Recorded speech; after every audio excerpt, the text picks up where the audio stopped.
Good morning students, मैं नीतू चौधरी स्वागत करती हूँ आपका अपने परिवार स्वाध्याय श्री में। तो कैसे हैं आप सभी? आई होप अच्छे होंगे, स्वस्थ होंगे। तो आज की क्लास की शुरुआत करते हैं एक मोटिवेशनल कोड के साथ, जिसमें आज का हमारा मोटिवेशनल कोड क्या है कि एक नन्ही चींटी जब दाना लेकर चलती है, चढ़ती दीवारों पर 100 बार फिसलती है, मन का विश्वास रगों में साहस बढ़ता है, गिरकर चढ़ना चढ़कर गिरना नहीं अखरता है, आखिर उसकी कोशिश बेकार नहीं होती और कोशिश करने वालों की हार नहीं होती। बिल्कुल सही बात है कि कोशिश करने वालों की कभी हार नहीं होती। इसी के साथ आज की क्लास की शुरुआत करते हैं, जिसमें आज का हमारा फर्स्ट क्वेश्चन क्या है। जैसे हम डेली लेके आते हैं 10 क्वेश्चन। कल मैंने क्लास इसलिए नहीं ली थी क्योंकि मैंने परसों वैक्सीन लगाई थी और फिर उससे मेरे हाथ में दर्द था और थोड़ा फीवर भी हो रखा था, इसलिए मैंने कल क्लास नहीं ली। आज फिर से वही सेम ऐसे ही करेंगे। पहले 10 क्वेश्चन पढ़ेंगे करंट अफेयर के, उसके बाद हमारा बिहार जो स्टेट चला हुआ है उसका जो बचा हुआ है, आज ये बिहार कंप्लीट हो जाएगा। उसके बाद फिर नेक्स्ट स्टेट को लेके आएंगे और क्वेश्चंस को लेके आएंगे। ठीक है, तो फर्स्ट क्वेश्चन से शुरुआत करते हैं कि राष्ट्रपति रामनाथ कोविंद ने INS हंस पर नौसेना की एयर विंग को किस अवार्ड से सम्मानित किया? राष्ट्रपति रामनाथ कोविंद ने INS हंस पर नौसेना की एयर विंग को किस अवार्ड से सम्मानित किया? तो प्रेसिडेंट कलर अवार्ड से, प्रेसिडेंट कलर अवार्ड से सम्मानित किया। नेक्स्ट क्वेश्चन क्या है कि ITBP के जवानों ने हिमालय की किस चोटी को फतेह कर पहली बार तिरंगा लहराया? ITBP यानी तिब्बत पुलिस, इन्होंने कौन सी चोटी पर तिरंगा लहराया? Mount Balbala peak. इसकी ऊंचाई कितनी है? समुद्र तल से 21,050 मीटर ऊंचाई है। किस चोटी की? माउंट बलबला पीक की। ठीक है, नेक्स्ट क्वेश्चन है इसरो के अनुसार भारत के चंद्रयान 2 ने, इसरो के अनुसार भारत के चंद्रयान 2 ने 2 वर्ष में अब तक चंद्रमा की कितनी परिक्रमाएं पूरी कर ली? 2 वर्ष में अब तक कितनी परिक्रमाएं पूरी कर ली? 9,000 परिक्रमाएं पूरी कर ली इसरो के अनुसार भारत के चंद्रयान 2 ने। ठीक है, नेक्स्ट है दुनिया के सबसे उम्र दराज क्रिकेटर का 98 वर्ष की उम्र में निधन हो गया। उनका नाम क्या है? उनका नाम है जॉन वॉटकिंस। जॉन वॉटकिंस का 98 वर्ष की उम्र में निधन हो गया। वो दुनिया के सबसे उम्रदराज क्रिकेटर थे। नेक्स्ट क्वेश्चन है कि स्वास्थ्य उत्पाद कंपनी जाइडूस वेलनेस ने स्वीटनर ब्रांड शुगर फ्री का नया ब्रांड एम्बेसडर किस अभिनेत्री को बनाया? तो कैटरीना कैफ को बनाया उन्होंने ब्रांड एम्बेसडर शुगर फ्री का।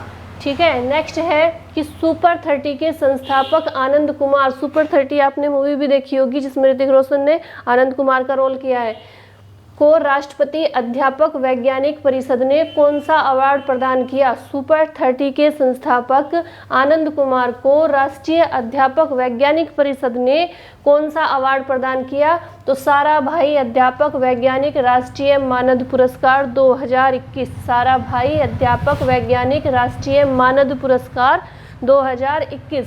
नेक्स्ट क्वेश्चन आता है भारत का पहला डुगोंग संरक्षण रिजर्व किस राज्य में स्थापित किया गया? किस राज्य में किया गया? तमिलनाडु में डुगोंग संरक्षण रिजर्व। ठीक है, नेक्स्ट क्वेश्चन आएगा कि भारत में ऑस्ट्रेलिया की नौसेना किस चौथे युद्ध अभ्यास में भाग लेने जा रही है जो 10 सितंबर तक चलेगा? कौन सा युद्ध अभ्यास है जिसमें अमेरिका की सेना ऑस्ट्रेलिया की सेना भाग लेने जा रही है और जो कब तक चलेगा? 10 सितंबर तक चलेगा। वो है ओसिंडेक्स युद्ध अभ्यास, ओसिंडेक्स युद्ध अभ्यास। नेक्स्ट क्वेश्चन है कि कौन से बॉलर ने कपिल देव का रिकॉर्ड तोड़कर 24 टेस्ट मैचों में 100 विकेट लेने का नया रिकॉर्ड बनाया? कौन से बॉलर ने कपिल देव का रिकॉर्ड तोड़कर, पहले कपिल देव थे उनका रिकॉर्ड तोड़ दिया और अब 24 टेस्ट मैचों में 100 विकेट लेने का नया रिकॉर्ड बनाया? तो उनका नाम है जसप्रीत बुमराह। जसप्रीत बुमराह ने 100 विकेट लेने का नया रिकॉर्ड बनाया 24 टेस्ट मैचों में। नेक्स्ट क्वेश्चन आता है भारत का पहला परमाणु मिसाइल ट्रैकिंग जहाज 10 सितंबर को लॉन्च होगा, उसका नाम क्या है? तो उसका नाम है ध्रुव। ध्रुव भारत का पहला परमाणु मिसाइल ट्रैकिंग जहाज है जो कब लॉन्च होगा? 10 सितंबर को लॉन्च होगा। एक बार फिर से रिपीट कर लेते हैं कि राष्ट्रपति रामनाथ कोविंद ने INS हंस पर नौसेना की एयर विंग को किस अवार्ड से सम्मानित किया? तो प्रेसिडेंट कलर अवार्ड से। सेकंड क्वेश्चन क्या है कि ITBP के जवानों ने हिमालय की किस चोटी को फतेह कर पहली बार तिरंगा लहराया? तो कौन सी चोटी है? Mount Balbala peak. Next question है, इसरो के अनुसार भारत के चंद्रयान 2 ने 2 वर्ष में अब तक चंद्रमा की कितनी परिक्रमाएं पूरी कर ली? तो 9000 परिक्रमाएं पूरी कर ली। नेक्स्ट क्वेश्चन है, दुनिया के सबसे उम्रदराज क्रिकेटर का 98 वर्ष की उम्र में निधन हो गया, उनका नाम क्या है? John Watkins. नेक्स्ट है, स्वास्थ्य उत्पाद कंपनी जायडूस वेलनेस ने स्वीटनर ब्रांड शुगर फ्री का नया ब्रांड एम्बेसडर किसे बनाया? कैटरीना कैफ को। सुपर 30 के संस्थापक आनंद कुमार को राष्ट्रीय अध्यापक वैज्ञानिक परिषद ने कौन सा अवार्ड प्रदान किया? तो कौन सा अवार्ड प्रदान किया? साराभाई अध्यापक वैज्ञानिक राष्ट्रीय मानद पुरस्कार 2021। भारत का पहला डुगोंग संरक्षण रिजर्व किस राज्य में स्थापित किया गया? तमिलनाडु में स्थापित किया गया। भारत में ऑस्ट्रेलिया की नौसेना किस चौथे युद्ध अभ्यास में भाग लेने जा रही है जो 10 सितंबर तक चलेगा? वो है ओसिंडेक्स युद्ध अभ्यास। ओसिंडेक्स युद्ध अभ्यास। नेक्स्ट क्वेश्चन आता है, कौन से बॉलर ने कपिल देव का रिकॉर्ड तोड़कर 24 टेस्ट मैचों में 100 विकेट लेने का नया रिकॉर्ड बनाया? तो उनका नाम है जसप्रीत बुमराह। जसप्रीत बुमराह ने नया रिकॉर्ड बनाया। नेक्स्ट है, भारत का पहला परमाणु मिसाइल ट्रैकिंग 10 सितंबर को लॉन्च होगा। उस जहाज का नाम क्या है? उसका नाम है ध्रुव। ध्रुव भारत का पहला परमाणु मिसाइल ट्रैकिंग जहाज है जो 10 सितंबर को लॉन्च होगा। अब आ जाते हैं बिहार पे। बिहार हमने कंप्लीट कर ही चुका है, थोड़ा सा बचा हुआ है बिहार का, उसे आज कंप्लीट कर लेंगे। फिर मैं एक बार इसका पूरा रिवीजन करा दूंगी आपको, ठीक है? आप नोट डाउन करते रहना। मैं बिहार का स्टेट से एंड तक, शुरू से एंड तक पूरा रिवीजन आपको करा दूंगी। इसमें हमने कहाँ तक पढ़ लिया था? नदियाँ, झीलें, लोक नृत्य और त्योहार, वहाँ तक कंप्लीट कर लिया था। उसके बाद अब क्या पढ़ेंगे? प्रसिद्ध हवाई अड्डे पढ़ेंगे। बिहार के प्रसिद्ध हवाई अड्डे कौन कौन से हैं? सबसे पहला है लोकनायक जयप्रकाश नारायण हवाई अड्डा। साथ साथ नोट डाउन करते रहिए, लोकनायक जयप्रकाश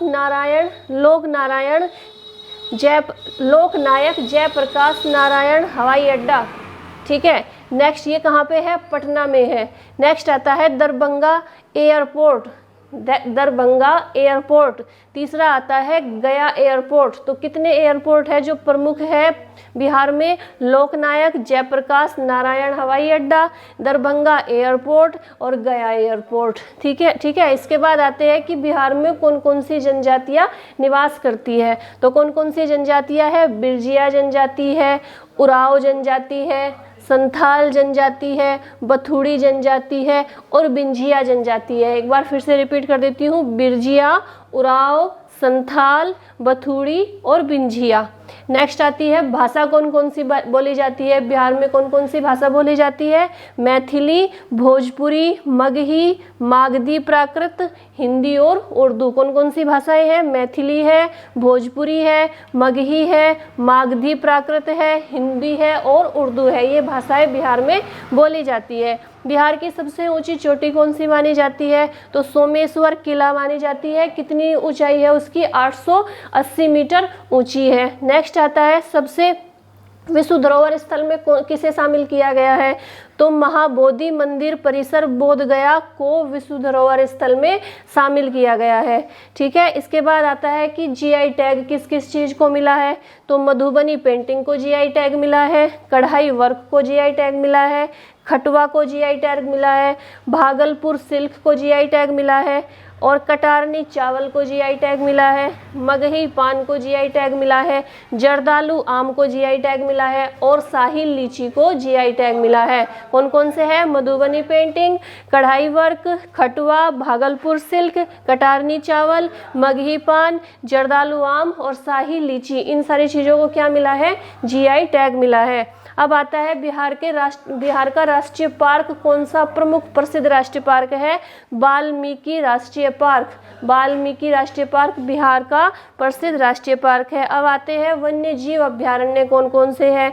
तो गौतम बुद्ध वन्य जीव अभ्यारण्य है, गौतम बुद्ध वन्य जीव अभ्यारण्य, कैमूर वन्य जीव अभ्यारण्य, विक्रमशिला वन्य जीव अभ्यारण्य, पंत वन्यजीव अभयारण्य, गैंगटीक डॉल्फिन वन्यजीव अभयारण्य और कन्वर झील वन्यजीव अभयारण्य। एक बार फिर से रिपीट कर देती हूँ, कौन कौन से है? गौतम बुद्ध वन्यजीव अभयारण्य है, दूसरा है कैमूर वन्यजीव अभयारण्य, तीसरा है विक्रमशिला वन्यजीव अभयारण्य, नेक्स्ट है पंत वन्यजीव अभयारण्य, नेक्स्ट है गैंगटीक डॉल्फिन वन्यजीव अभयारण्य और कन्वर झील वन्यजीव अभयारण्य। ठीक है, एक बार फिर से रिपीट कर लेते हैं। प्रसिद्ध हवाई अड्डे कौन कौन से हैं? लोकनायक जयप्रकाश नारायण हवाई अड्डा, दरभंगा एयरपोर्ट, गया एयरपोर्ट।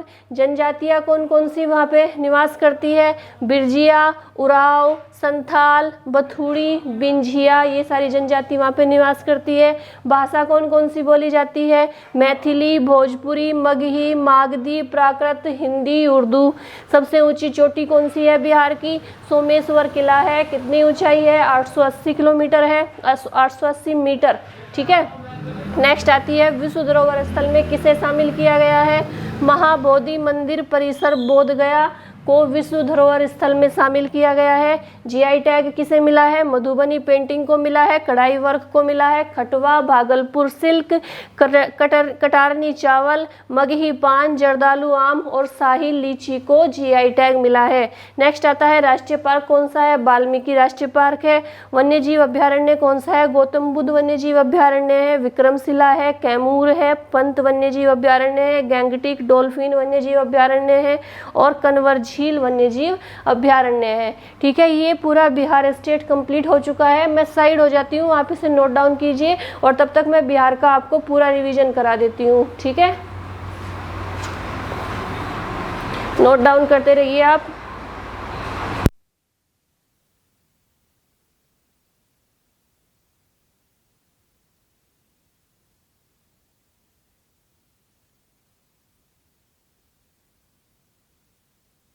तो रिवीजन कराती रहूंगी, आप फटाफट से क्वेश्चंस भी नोट डाउन कीजिए और बिहार का जो बचा हुआ है उसे भी। सबसे पहले हमने क्या पढ़ा था बिहार में कि बिहार पूर्वी भारत का एक राज्य है। ये उत्तर प्रदेश, पश्चिम में उत्तर प्रदेश से, उत्तर में नेपाल, पूर्व में पश्चिम बंगाल और दक्षिण में झारखंड से घिरा है। ठीक है, इसके बाद हमने क्या पढ़ा था कि बौद्ध धर्म और जैन धर्म का जन्म स्थान भी कहाँ से माना जाता है? बिहार से माना जाता है। इसके बाद हमने क्या पढ़ा था कि देश में सबसे शीर्ष लीची उत्पादक कौन सा राज्य माना जाता है? बिहार को माना जाता है। राजधानी क्या थी? पटना। निर्माण कब हुआ था बिहार का? 22 मार्च 1912 को हुआ था और राज्य का दर्जा कब मिला था? 26 जनवरी 1950 को मिला था। इसके बाद हमने क्या पढ़ा था कि राज्यपाल कौन है, पहले राज्यपाल कौन है और वर्तमान राज्यपाल कौन है? तो पहले राज्यपाल थे जयराम दास दौलतराम और वर्तमान राज्यपाल है फागू चौहान। पहले मुख्यमंत्री कौन थे? कृष्णा सिन्हा और वर्तमान मुख्यमंत्री नीतीश कुमार। उप मुख्यमंत्री 2 है, कौन कौन है? रेणु देवी है, तारा किशोर प्रसाद है। कितने जिले हैं बिहार में? 38 जिले हैं। फटाफट से इसे नोट डाउन करते रहिए। विधानसभा में कितनी सीटें हैं? 243 सीटें हैं। विधान परिषद में 75 सीटें हैं। राज्यसभा में 16 सीटें हैं और लोकसभा में 40 सीटें हैं। इसके बाद हमने क्या पढ़ा था? भाषा मैंने आपको बताई थी कौन कौन सी बोली जाती है। और इसके बाद हमने पढ़ा था पक्षी राजकीय पक्षी कौन सा है? गोरैया है। राजकीय फूल कौन सा है? कचनार है। राजकीय वृक्ष पीपल है और राजकीय पशु गोर है। ठीक है, इसके बाद हमने क्या पढ़ा था? साक्षरता दर कितनी है? 61.80% साक्षरता दर है। फिर नदियाँ कौन कौन सी है? गंगा है, कोसी है, फाल्गु है, पुनपुन है, गंडक है। उसके बाद हमने झीलें पढ़ी थी, कंवर झील, घोड़ा कटोरा झील, अनुपम झील और मुचलिंडा झील। ये हमने झीलें पढ़ी थी। जो कंवर झील है इसे कंवरताल झील भी बोला जाता है और ये बिहार की पहली रामसर साइट भी है। इसके बाद आता है, हमने बांध पढ़े थे, अजान बांध, नागी बांध, जो उन्हीं नदियों पर बने हुए हैं, अजान नदी पर, नागी नदी पर, बांध नकटी नदी पर, चंदन बांध चंदन नदी पर, कोहिरा बांध कोहिरा नदी पर। उसके बाद हमने पढ़ा था नदियों के किनारे बसे हुए शहर कौन कौन से हैं? गया फाल्गु नदी के किनारे पर है, भागलपुर गंगा के, पटना भी गंगा के, हाजीपुर भी गंगा के और मुंगेर मुंगेर भी गंगा नदी के किनारे पर बसा हुआ है। उसके बाद हमने स्टेडियम पढ़े थे, कौन कौन से स्टेडियम है, मोइन उल स्टेडियम, निशान Singh stadium, Nalanda international stadium. फिर शहरों के नाम पढ़े थे कि शहरों के अन्य नाम क्या है, जैसे गया है, गया को क्या कहा जाता है, ज्ञान का शहर कहा जाता है। मुजफ्फरपुर को लीची की धरती कहा जाता है। भागलपुर को सिल्क सिटी कहा जाता है। नालंदा को ज्ञान की भूमि कहा जाता है। मधुबनी को मिथिला और मधुबनी कला का शहर कहा जाता है। पटना को नेताओं का और ज्ञान का शहर कहा जाता है और हाजीपुर को केला सिटी कहा जाता है। ठीक है, इसके बाद हमने आज हवाई अड्डे से पढ़ना शुरू ही कर दिया। हवाई अड्डे कौन कौन से हैं, लोकनायक जयप्रकाश नारायण हवाई अड्डा है, दरभंगा एयरपोर्ट है, गया एयरपोर्ट है। उसके बाद जनजातियाँ बिरजिया है, उराव है, संथाल है, बथुड़ी है, बिंजिया है। भाषा मैथिली है, मैथिली बोली जाती है, भोजपुरी बोली जाती है, मगही बोली जाती है, मागधी प्राकृत, हिंदी और उर्दू। सबसे ऊंची चोटी सोमेश्वर किला है, 880 मीटर की है। विश्व धरोहर स्थल में किसे शामिल किया गया, महाबोधि मंदिर परिषद बोधगया नालंदा में है, उसे शामिल किया गया है। जीआई टैग किसे मिला है, मधुबनी पेंटिंग, कढ़ाई वर्क, खटवा, भागलपुर सिल्क, कटारनी चावल, मगही, पान, जर्दालू आम और शाही लीची को जीआई टैग मिला है। राष्ट्रीय पार्क है वाल्मीकि राष्ट्रीय पार्क और वन्य जीव अभ्यारण्य है गौतम बुद्ध वन्य जीव अभ्यारण्य, कैमूर, विक्रमशिला, पंत, गैंगटिक, डॉल्फिन और कनवर झील वन्य जीव अभ्यारण्य। ठीक है, ये सारे आपने नोट डाउन कर लिए होंगे। बिहार पूरा कंप्लीट हो चुका है और ये 10 क्वेश्चंस हम लेके आते हैं डेली करंट अफेयर के। ठीक है, अब कल से हम क्या करेंगे कि करंट अफेयर की अलग क्लास बनाएंगे और स्टेट की अलग। कोशिश करेंगे कि एक स्टेट को एक ही क्लास में ख़त्म करें, कोशिश करेंगे, लेकिन अगर नहीं हो पाता तो फिर अगली क्लास में करेंगे। बस 2 से ज़्यादा एक स्टेट को नहीं लेके चलेंगे, तो ताकि आपको नोट डाउन करने में भी परेशानी ना हो और स्टेट जल्दी से ख़त्म भी होते जाए, पूरा स्टेट जीके हमारा कंप्लीट होता जाए। ठीक है, आज के लिए इतना ही रखेंगे। और जैसे मैं आपको डेली बोलती हूँ कि वीडियो को ज़्यादा से ज़्यादा शेयर कीजिए। जैसे हमारे ग्रुप बने हुए हैं, जो मेरे स्टूडेंट्स हैं, पर्सनल स्टूडेंट्स हैं, जैसे स्टडी फॉर यू में कुछ स्टूडेंट्स जुड़े हुए हैं, जैसे गढ़वाल डिफेंस एकेडमी है, तो मैं चाहती हूँ कि उनसे मेरा अनुरोध है कि वीडियो को ज़्यादा से ज़्यादा शेयर कीजिए और हमारे चैनल को सब्सक्राइब कीजिए, लाइक कीजिए और जितना भी आप अपने फ्रेंड्स तक पहुँचा सकते हैं पहुँचाइए। आपका बहुत बहुत आभार रहेगा, इसके लिए धन्यवाद। और आज के लिए इतना ही रखेंगे, कल की क्लास में फिर मिलेंगे नए क्वेश्चंस के साथ और एक नए स्टेट के साथ। धन्यवाद, जय हिंद, जय भारत।